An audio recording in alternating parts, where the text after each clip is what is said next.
আসসালামু আলাইকুম ওয়া রাহমাতুল্লাহি ওয়া বারাকাতুহু।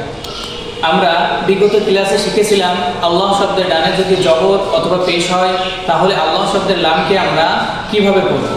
এখন আমরা শিখব আল্লাহ শব্দের ডানে যদি জের হয় তাহলে আল্লাহ শব্দের লামকে আমরা কিভাবে উচ্চারণ করে পড়ব ইনশাআল্লাহ।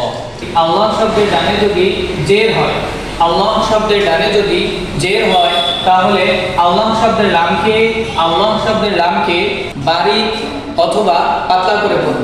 যেমন লাম যে লিল, লাম খারা জবর লা, লিল লা, হাজের হি, লিল লাহি। আমরা কিন্তু এখানে লিল লাহি পড়ি না, কারণ কি আল্লাহ শব্দের ডানে জবর অথবা পেশ থাকতো তাহলে আমরা কোড করে পড়তাম। যেহেতু আল্লাহ শব্দের ডানে জের এসেছে সেহেতু আমরা আল্লাহ শব্দের লামকে বারিক অথবা পাতলা করে পড়ব। যেমন লিল্লাহি। এখন আমরা এই যে নিয়মটা দেখলাম এই নিয়মটা অনুযায়ী আমরা আমাদের এই পাশ থেকে পড়াটা সৌন্দর্য বুঝে নিই ইনশাআল্লাহ। এখানে লেখা আছে বিসমিল্লাহি।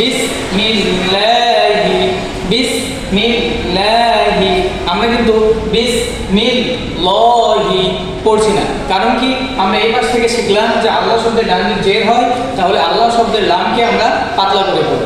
এর জন্য আমরা পড়ছি বিসমিল্লাহি।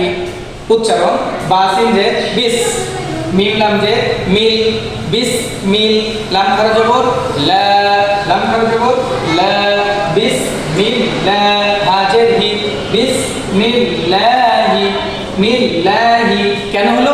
আল্লাহ শব্দের ডানে জের এসেছে, আল্লাহ শব্দের ডানে জের এসেছে। আল্লাহ শব্দের ডানে জের আসার কারণে আমরা মিল্লাহি এইভাবে পড়লাম। নিচের আরো একটা উদাহরণ দেখি।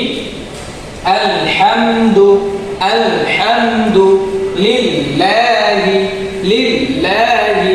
লিল্লাহি কেন হলো? আল্লাহ শব্দের ডানে জের আসার কারণে আল্লাহ শব্দের লামকে আমরা বারিক এবং পাতলা করে পড়লাম। যেমন আলহামদু লিল্লাহি।